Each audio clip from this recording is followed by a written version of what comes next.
Maqaa Abbaa, kan Ilmaa, kan Hafuura Qulqulluu, Waaqa tokko. Ameen. Inni garuu dhugumaan dhiphina keenya ofirra kaa'e, muddama keenyas ni baate. Raajii Isaayyaas 53 lakkoofsa 4.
hojjete heddoon amanee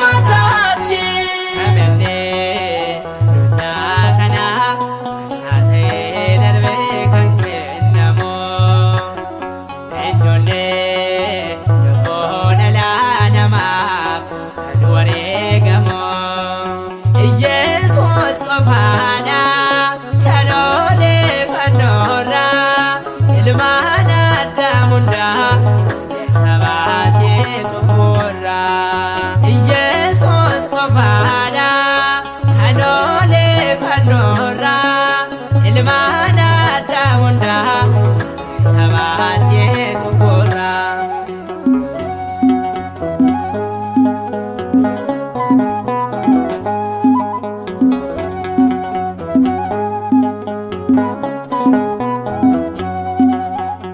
Eegasaa qulqulluun bilisa baane du'a mo'uusaati tureetti argaanne namni isaatti amane hundi jiraataadha mirga isaa dhaabbachuu amma qophaa'uudha.